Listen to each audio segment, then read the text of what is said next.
জামায়াতে ইসলামের আমির ডক্টর শফিকুর রহমান আমাদের সঙ্গে আজকে আছেন। তাকে আমরা স্বাগত জানাই। তিনি আমাদের সময় দিয়েছেন, তার এই চরম ব্যস্ততার মধ্যেও তিনি আমাদের সাথে যুক্ত হয়েছে। আপনাকে এবং ঠিকানা পরিবারকেও ধন্যবাদ আমার পক্ষ থেকে। মির্জা ফখরুল ইসলাম আলমগীর নামেই যার পরিচয়, আলাদা করে তার সম্পর্কে শুধু এটুকুই বলার আছে, গত 15 বছরে শেখ হাসিনা সরকারের সময় তিনি বারবার জেল খেটেছেন। সেই সময়ের মধ্যেও তিনি বিএনপিকে ধরে রেখেছিলেন, বাংলাদেশ জাতীয়তাবাদী দলকে তিনি ধরে রেখেছেন, নেতৃত্ব দিয়েছেন, বিভিন্ন সময় বিভিন্ন গুরুত্বপূর্ণ সিদ্ধান্ত দিয়েছেন, সামনে থেকে নেতৃত্ব দিয়েছেন। মির্জা ফখরুল ইসলাম আলমগীর, যাকে আমরা একজন পরিচ্ছন্ন রাজনীতিবিদ হিসেবে জানি, তাকে আজকের অনুষ্ঠানে পেয়ে আমরা স্বাগত জানাই। আপনাকে আন্তরিক কৃতজ্ঞতা জানাই যেন মির্জা ফখরুল ইসলাম আলমগীর আপনি আমাদেরকে সময় দিয়েছেন এবং আমাদের সাথে যুক্ত হয়েছেন।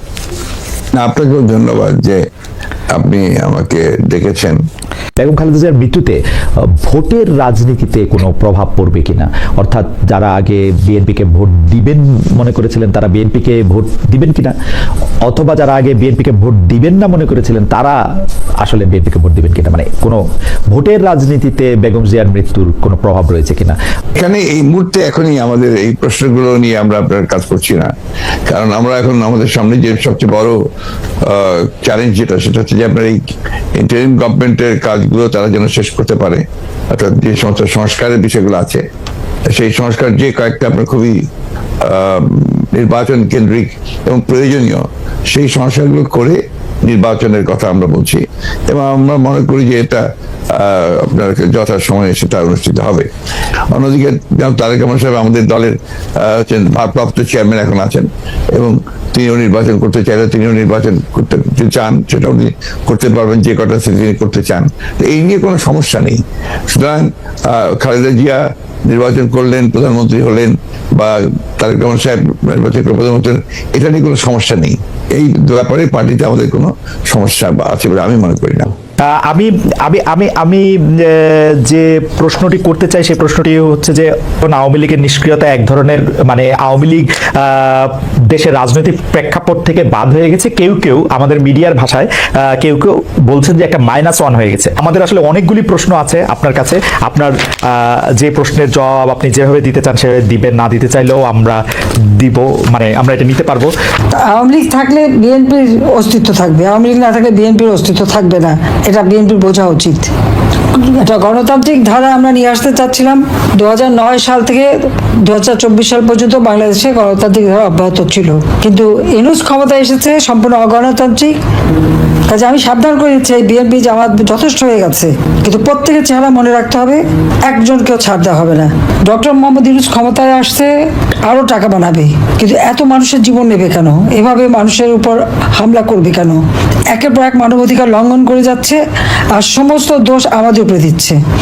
আমার আওয়ামী লীগের লোক মেরে সেখানে আন্তর্জাতিকভাবে সব জায়গায় সে প্রচার করে বেড়ায়, যেগুলি সব আওয়ামী লীগ করে। তার তো টাকা আছে, সে বাংলাদেশের টাকা চুরি করছে, লক্ষ লক্ষ কোটি কোটি টাকা সে বানিয়েছে এবং সেই টাকা খরচ করে বিভিন্ন আন্তর্জাতিক মিডিয়া থেকে শুরু করে সব জায়গায়, তারপর আবার সিনেমা তৈরি করে সেই শহীদুল্লাহ সে আবার শর্ট ফিল্ম করে ইউনিভার্সিটিতে দেখায়, সমস্ত মিথ্যা বয়ান দিয়ে দেখাচ্ছে। অথচ সেই আবু সাইদ থেকে শুরু করে মুগ্ধ থেকে শুরু করে যতগুলি হত্যাকাণ্ড, সেই হত্যাকাণ্ডগুলি এটা আমরা করি নাই, এসব ইউনূসের সেই নিজের করার, এটা তার পরিকল্পিত, এবং কিন্তু দোষগুলি সব আমাদের। আর যারা এই ধরনের ঘটনাগুলি ঘটাচ্ছে তাদেরকে দিয়েছে দায় মুক্তি, অর্থাৎ এদের মধ্যে কোনো বিচার নাই, কোনো নালিশ নেই, কেউ কিছু করতে পারবে না। এটাই হচ্ছে তার নিয়ম। বাংলাদেশটা এখন এমন একটা অবস্থায় গেছে যে এটা একটা মানে জল্লাদখানা হয়ে গেছে। যখনই যেখানে সব, এমন কোনো পরিবার নাই যে যাদের উপর হামলা, লুটপাট আর নির্যাতন না হচ্ছে। দেশে বিদেশে অগাধ সম্পদের মালিক বানিয়ে বসে আছে, আর একের পর এক আওয়ামী লীগকে শেষ করে দেবে। বিএনপি কি ভেবেছে আমি জানি না, তারা মনে হয় সাপের 5 পা দেখে ফেলেছে নাকি, ওরা যে লাফাচ্ছে আর এরকম একটার পর একটা ঘটনা ঘটাচ্ছে, সাথে জামাত তো আছেই, তাদের তো খুন খারাপই, তো এরপরে তাদের ভবিষ্যৎ কি, সেটাই আমার প্রশ্ন। ওকে, গত 15 বছরে আওয়ামী লীগের শাসনকে যে ফেসিবাদী বলা হচ্ছে এবং তার যে পালিয়ে যাওয়াটা, যেটি আসলে আপনি এখন বর্ণনাও করলেন, দুর্নীতি, তারপরে নানা ধরনের নানা কারণে, কিন্তু তার পেছনে আপনাদের আমলে যে 20 বছর আগে 21 আগস্টে গ্রেনেড হামলা, বিচারকদের বয়স বাড়িয়ে তত্ত্বাবধায়ক সরকারকে প্রশ্নবিদ্ধ করার মাধ্যমে শেখ হাসিনাকে কর্তৃত্ববাদী শাসনের দিকে নিয়ে যাওয়া, এ নিয়েও আসলে নানা ধরনের আলোচনা আছে।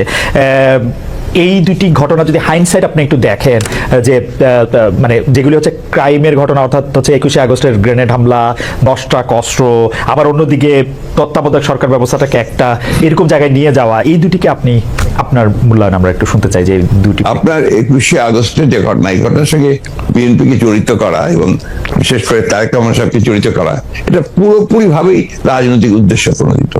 এটা কোনো মতেই বিএনপির সঙ্গে জড়িত তো নয়ই, বরঞ্চ আমি মনে করি যারা বিএনপিকে শত্রু হিসেবে চেনে তারা জড়িত, এবং এখানে বেনিফিশিয়ারি কারা হয়েছে সেই বিষয়টা আমাদেরকে অবশ্যই লক্ষ্য রাখতে হবে।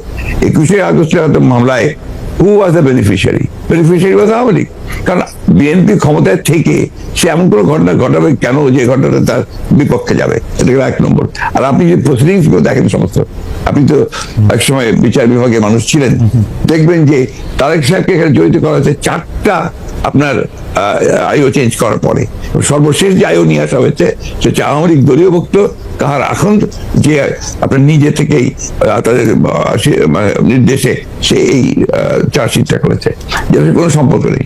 অন্যদিকে যে আপনার মূল আসামি ছিল, ভদ্রকের নাম আমি বলে যাচ্ছি, মৌলানা মুফতি মোহাম্মদ, তিনি তাকে দিয়ে 164 দিন তাকে টর্চার করে তাকে দিয়ে একটা আপনার স্টেটমেন্ট করে নিয়েছিল।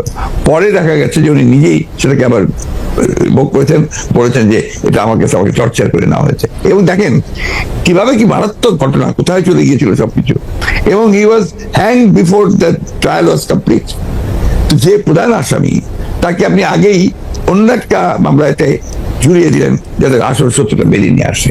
তো এই কথাগুলো কিন্তু কেউ আপনার ইনভেস্টিগেটিভ জার্নালিজম করে না, যার ফলে এই বিষয়গুলো আসে। আপনারা পলিটিক্যাল জিনিসটাকে নিয়ে চেষ্টা করেন, ওটা দিতে আমি বলি শেষ করি প্লিজ। ইনভেস্টিগেটিভ জার্নালিজমটা সিরিয়াসলি করেন এবং এটাকে ফাইন্ড আউট করেন যেটা আসলে ব্যাপারটা কি ছিল।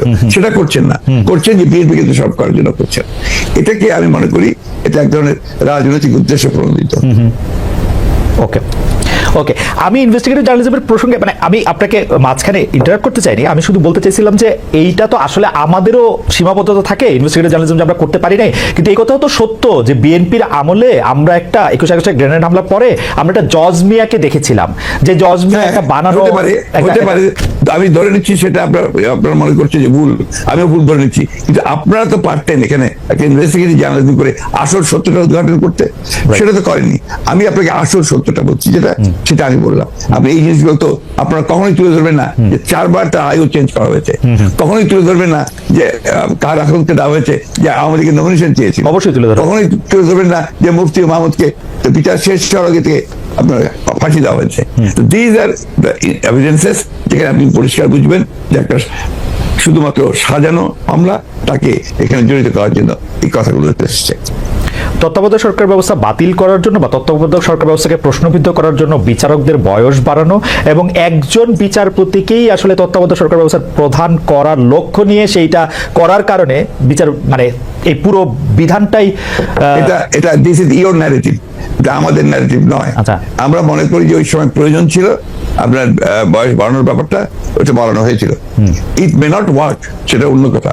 একটা জিনিস আপনি আবার ভুলে যাবেন না যে 1/11 আগে চক্রান্তটা একটা হয়েছিল।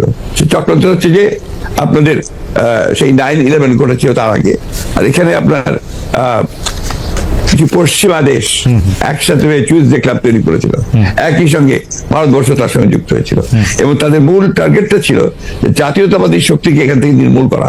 এবং যেহেতু তারেক রহমান সাহেব জাতীয়তাবাদী শক্তির উঠতি নেতা ছিলেন, হি ওয়াজ দ্য রাইজিং লিডার, সুতরাং তাকে আপনারা মেলাইন করার জন্য, তার ভাবমূর্তি নষ্ট করার জন্য একটা পরিকল্পিতভাবে এই চক্রান্তগুলো করা হয়েছে এবং এই ক্যাম্পেইনটা চালানো হয়েছে, হুইচ ইজ টোটালি পলিটিক্যাল। অন্তর্বর্তীকালীন সরকার আসলেই আমরা আমরা আমরা আমরা আমরা দেখি যে 5 আগস্টের পর এই প্রশ্ন অবশ্য অনেকবার আপনার সামনে এসছে। তারপর আমি আপনাকে বলি, যেহেতু আপনার সাথে আমার দেখা হচ্ছে নতুন একটা ঘটনার পরে, এই প্রসঙ্গে নতুন একটা ঘটনার পরে, আপনি কিন্তু যে কোনো জায়গাতে এক ধরনের সমন্বয়ের প্রত্যাশী একজন মানুষ, ক্ষমা করার পক্ষে একজন মানুষ। আপনি সর্বশেষ যে আওয়ামী লীগের রাজনীতি নিষিদ্ধ করা হলো এবং দলকে আসলে তার সকল কার্যক্রম নিষিদ্ধ করা হলো, এইটা নিয়ে আমরা দেখেছি যে আপনার দলকে যারা সমর্থন করেন তারাও সেই নিষিদ্ধের দাবি করেছেন। কিন্তু আমি আপনার পার্সোনাল মতামত জানতে চাই যে আপনি এটা আসলে লাইক করেছেন কিনা, বা আপনি এটা পছন্দ করেছেন কিনা, বা আপনার যদি একক ক্ষমতা নেয়ার মানে সিদ্ধান্ত নেওয়ার, আপনি আপনার একক সিদ্ধান্ত প্রয়োগ করতেন, তাহলে আপনি এটা করতেন কিনা? দেখেন, এখানে অনেকগুলা বিষয়। আমাকে ইদানিং ফরেন মিশনের যারা বাংলাদেশে আছেন, এনভয় বা আপনার রাষ্ট্রদূত যারা আছেন, তারাও জিজ্ঞেস করেন যে ন্যাশনাল রিকনসিলিয়েশনের একটা জায়গা থাকা উচিত কিনা। আমি বলি অবশ্যই উচিত। তবে বিষয়টা হলো যে আমাদের ওন্ড গুলা একদম তাজা, ট্রমাগুলা এখনো, মেন্টাল এবং ফিজিক্যাল ট্রমা এখনো বিদ্যমান। হাসপাতালের বেডে এখনো রয়ে গেছে ইনজিওর্ড পার্সন গুলো। শহীদ পরিবারের অনেকেই তাদের আপনজনের লাশও এখন পায় না, লাশের সন্ধান বা কবরের সন্ধানও পায়নি। সো এটা একদম তাজা একটা বিষয়। যেমন আমরা যদি সাউথ আফ্রিকার কথা ধরি, তাহলে ডিকেডস আফটার ডিকেডস এটাকে হিলিং করতে, রিকনসিলিয়েশনে আনতে সময় লেগেছে। অতএব মিনিমাম একটা সময় দিতে হবে। আওয়ামী লীগের ক্ষেত্রে কি হয়েছে, তাদেরকে নিষিদ্ধ করা হয়নি, তাদের কার্যক্রমের উপরে মানে নিষেধারোপ করা হয়েছে, তারা ফাংশন গুলা করতে পারবে। 15.5 বছর তো তারা সুযোগ পেয়েছিলেন। এই দেশে ফেয়ার ডেমোক্রেসি তারা চাইলে কিন্তু কালচার করতে পারতেন এবং ইতিহাসে স্মরণীয় হয়ে থাকতে পারতেন। কিন্তু আসলে আপনিও তো তাদের অনেক কর্মকাণ্ডের প্রতিবাদ করেছেন অত্যন্ত জোরালো ভাবে। আগের আপনার ঠিকানা থেকে, বর্তমান ঠিকানা থেকে, সব জায়গা থেকে আপনি যেখানে যখন ছিলেন আপনি করেছেন। কেন করলেন? এই যে জিনিসগুলো অ্যাকসেপ্টেবল ছিল না, এই জন্যই তো করেছেন। তো তারা তো 15.5 বছর মানুষকে তাদের কোনো ডেমোক্রেটিক এবং পলিটিক্যাল রাইট দেয় নাই। জাস্টিস পাওয়ার রাইটটাও তারা স্ন্যাচ করে নিয়েছিল। এই ধরনের সবগুলা রাইটই তো কার্যত তারা কেড়ে নিয়েছিল। আপনি যদি প্রেসের কথা বলেন, এখন তো অ্যাটলিস্ট যখন তখন যাকে তাকে প্রধান উপদেষ্টাকে একটা কথা বলেছে ঢুকাই দাও, মামলা একটা দিয়ে তাকে সাথে সাথে ঢুকিয়ে দাও, এই কাজ তো এখন হচ্ছে না। আয়নাগরের ঘটনা তো এখন একটু হইতেছে। মাননীয় আমির, একজন ইউটিউবার আছেন সাব্বির, তাকে জেলে দিয়ে দেওয়া হয়েছে প্রধান উপদেষ্টাকে কি জানি বলছে। না আমি বলতেছি সেইটা, আমি বলছি যখন তখন হচ্ছে না, ঘন হচ্ছে না। 2-1টা কেস হইতেই পারে, এটা এক্সেপশন, কিন্তু আগে তো এটা ছিল প্র্যাকটিস এন্ড র্যান্ডম। এটা কিন্তু এখন হচ্ছে না। তারপরে আপনি দেখেন যে আয়নাগরের যে বিষয়টা, মানুষকে ধরে নিয়ে ঢুকাই দাও, হোয়ার অ্যাবাউট কেউ জানে না, তার ফ্যামিলি জানে না যে মানুষটা বেঁচে আছে নাকি মরেই গেছে। যদি মরে যায় তার কবর কোথায়, আদৌ জীবনে দেখবো কিনা তার কবরটা, সেটাও তো প্রশ্ন। এরকম তো ঘটনা ঘটেছে। এবং যাদেরকে আয়নাগরে নেওয়া হয়েছে তারা কিন্তু সবাই ফিরে আসেননি। তারা অনেকেই এখনো আমরা জানি না তারা কোথায় আছে, আদৌ বেঁচে আছেন কিনা। তো এগুলা তো এখন হচ্ছে না। আর বায়বীয় মামলা যেটা বলা হয় সরকারের পক্ষ থেকে, এখন সরকারের পক্ষ থেকে সেরকম মামলা নেই। এখন মামলা হচ্ছে পলিটিক্যাল যারা বিভিন্ন পার্টিজ আছেন তারা। সেই ক্ষেত্রে এক এক দলের এক একটা দৃষ্টিভঙ্গি। আমাদের দৃষ্টিভঙ্গি হচ্ছে যে for fair justice complaint of পুরো অ্যাট্রোসিটি করেছেন যারা এটার পারপিটেটর, তাদেরকে ডিরেক্ট যারা আছেন তাদেরকে বাদ দিয়ে আমরা কোনো মামলায় কাউকে আসামি করিনি। এই জন্য আমাদের মামলায় শত কোনো আসামি নেই। অন্যান্য সংস্থার বা দলের বা অথরিটির থাকতে পারে। তো এই জিনিসগুলোর কিছুটা হলেও ডেভেলপমেন্ট হয়েছে, কিন্তু আরো অনেক হওয়ার প্রয়োজন আছে এবং সুযোগও আছে। এই ক্ষেত্রে আমি শুধু একটা লাইন করে একটু বোঝার জন্য, যে মানে আওয়ামী লীগ নিষিদ্ধ করা হয় নাই, আওয়ামী লীগের কার্যক্রম নিষিদ্ধ করা হয়েছে, দুইটার মধ্যে তফাৎ কি আসলে? মানে তারা মানে কি করতে পারবে আর কি করতে পারবে না, মানে একজন আওয়ামী লীগ কি করতে পারবে এখন? মানে আমার একটা আন্ডারস্ট্যান্ডিং হচ্ছে আওয়ামী লীগ নিষিদ্ধ, তা আপনি বলতেছেন না দুইটার মধ্যে একটু তফাৎ আছে। তফাৎটা কি আসলে? দেখেন, নিষিদ্ধ তো আমাদেরও করা হয়েছিল, তাই না? এবং একবার না, আমাদের এই সংগঠনের জন্মের পরে দফায় দফায় আমাদেরকে নিষিদ্ধ করা হয়েছে। নিষিদ্ধ যখন কোনো সংগঠনকে করা হয়, তখন এই সংগঠনের ব্যক্তিরাও বিভিন্ন ধরনের সমস্যায় পড়ে যান, এর সাথে রিলেটেড ব্যক্তিরা। এমনকি তাদের স্বাভাবিক জীবনযাত্রাটাও তাদের পক্ষে চালায় নেওয়া সম্ভব হয়। তারা যদি সমাজের কোনো ক্রিমিনাল ব্যক্তি নাও হয়ে থাকেন, তবুও তাদের উপরে সমস্যা আরোপ হয়েছে। কিন্তু যখন কার্যক্রম নিষিদ্ধ থাকবে, তখন ওই পলিটিক্যাল কার্যক্রমগুলো ছাড়া বাকি জীবনের সবই তো তারা করতে পারবে, করছে তো। আচ্ছা, তারা তো এই দেশ ছেড়ে সবাই তো আর চলে যাননি, সবাইকে জেলেও ঢুকানো হয়নি। এইটা একটু পরিষ্কার হয়েছে। জনাব যুদ্ধাপরাধের মামলায় জামাত নেতা এটিএম আজহারুল ইসলাম খালাস পাওয়ার পর আপনি একটি সংবাদ সম্মেলনে বলেছেন, জামায়াতে ইসলামী বা তার কোনো নেতাকর্মীর মাধ্যমে কেউ ক্ষতিগ্রস্ত হয়ে থাকলে তার কাছে নিঃশর্ত ক্ষমা চাই। এই ক্ষমা প্রার্থনায় কি ৭১ মুক্তিযুদ্ধের সময়টাও আছে কিনা সেটা সেদিন আপনি স্পষ্ট করেননি, আজকে এটা স্পষ্ট করবেন? মানে আপনি, অনেকেই প্রশ্ন করছেন যে জামায়াতের মাননীয় আমির ক্ষমা কিসের জন্য চাইলেন? মানে ৪৭-এর পর থেকে শুরু করে আজকে পর্যন্ত, শুধু ৭১ না, ৪৭-এর পর থেকে শুরু করে আজকে পর্যন্ত আমাদের দ্বারা যত মানুষ যত জায়গায় কষ্ট পেয়েছে, কেউ যদি ক্ষতিগ্রস্ত হয়ে থাকে, সেই মানুষগুলো, তাদের সকলের কাছে আমি বিনা শর্তে ক্ষমা চেয়েছি। কেন ক্ষমা চেয়েছি? আমরা মানুষ, ইন্ডিভিজুয়াল মানুষ যেমন ভুল করতে পারে, মানুষের সমষ্টি একটা দলেরও বিভিন্ন ভুল সিদ্ধান্ত থাকতে পারে। কোনটা ভুল কোনটা সঠিক ইতিহাস এটা নির্ধারণ করবে। আজকে যেটাকে ভুল বলা হচ্ছে, কালকে এটাই হয়তো সবচেয়ে বড় সঠিক হিসাবে প্রমাণিত হবে। আর ইতিহাসের পালাবদলে রাজনীতিতে সবাই জিতে না, কেউ জিতে কেউ হারে।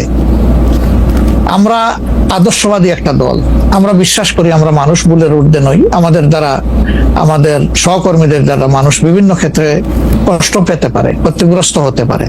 আমি সব কিছুর জন্য কোনো শর্ত আরোপ না করেই মাপ চেয়েছি। ওকে, মানে ৪৭ এবং মাপ চাওয়ার মধ্যে কোনো পরাজয় নাই, অবশ্যই নাই। ৪৭ থেকে আজ পর্যন্ত যে কোনো কিছুর জন্য মানুষ আপনাদের কাছ থেকে যদি কোনো ধরনের আঘাত পেয়ে থাকে, তার জন্য আপনি দুঃখ প্রকাশ করেছেন বা ক্ষমা চেয়েছেন। এর ভিতরে সব ঢুকে গেছে, কোনো কিছু বাদ নাই। ওকে, এভরিথিং ইনক্লুডেড। আচ্ছা, এবং এটা আনকন্ডিশনাল, মানে অ্যাপোলজি দিয়ে আনকন্ডিশনাল পার্ডন সিক করেছে। এইটা কি ডক্টর শফিকুর রহমান, আমি আসলে যেহেতু আপনার সঙ্গে আমার মানে নানা সময় কথা বলার সৌভাগ্য হয়েছে, মানে পর্দার বাইরে পর্দার ভিতরে, সেটা আমি জানি বলেই আমি আমার প্রশ্নটা করছি যে আপনি যে ৭১টাকে এই ৪৭ থেকে আজ পর্যন্ত একসাথে বললেন, এর কি কোনো বিশেষ কারণ আছে নাকি? মানে না না না না না না, কোনো বিশেষ কারণ নাই। আমার মানবিক মূল্যবোধের জায়গা এবং আমার দায়িত্বের জায়গা থেকে বলেছি, অনুভূতির জায়গা থেকে। দায়িত্ব এবং অনুভূতির জায়গা, বিশেষ কোনো কারণ। আচ্ছা, আমি আবার ২-৩ দিনের ঘটনা একটু আসি। আমরা দুইটা ঘটনা আমরা দেখেছি যে আমাদের অনেককে ব্যথিত করেছে। একটা হচ্ছে লালমনিরহাটে একজন যিনি নরসুন্দর, তিনি এবং তার ছেলেকে খুব আয়োজন করে মারধর করা হচ্ছে এবং তাদেরকে টেনে নিয়ে পুলিশের কাছে নিয়ে যাওয়া হয়েছে। এবং আরেকজন যিনি ২০১৮ সালের ডিসেম্বরের রাতের ভোট বলে খ্যাত নির্বাচনের যে প্রধান নির্বাচন কমিশনার, তাকে আসলে খুবই অপমানজনকভাবে মানে থানায় নিয়ে যাওয়া হয়েছে এবং সেটা আবার ভিডিও করা হয়েছে। মানে আমি সাধারণভাবে যেটা বুঝি, আপনি আমাকে শাস্তি দিতে পারেন, আপনি আমাকে মৃত্যু দিতে পারেন, কিন্তু মানুষ হিসাবে আরেকটা মানুষকে অসম্মান করার অধিকার যে আমাদের নাই, এইটা কি মানে মানে নাকি এইটা আমাদের আছে কারণ তারা একটা খারাপ কাজ করেছিল, এরকম কি? মানে আমি জানি না, মানে অনেকে তার আরেকজন, জি আপনি বলেন, আরেকজন খারাপ কাজ করেছেন বলে আমিও করব, এটা কোনো যুক্তি? আমি আরেকজনের খারাপে কষ্ট পেলাম, ক্ষতিগ্রস্ত হলাম, এখন আমি সেম অথবা ওয়ার্স দেন দিস আরো খারাপ কিছু করলাম তার সাথে, সেটা কি কোনো মানবিক আচরণ বলে গণ্য হবে? নিশ্চয়ই না।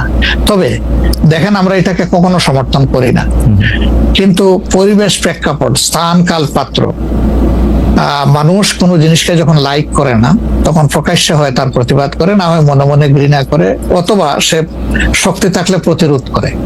এই তিনটা স্টেজ থাকে, এটা হাদিসের ভাষা অনুযায়ী।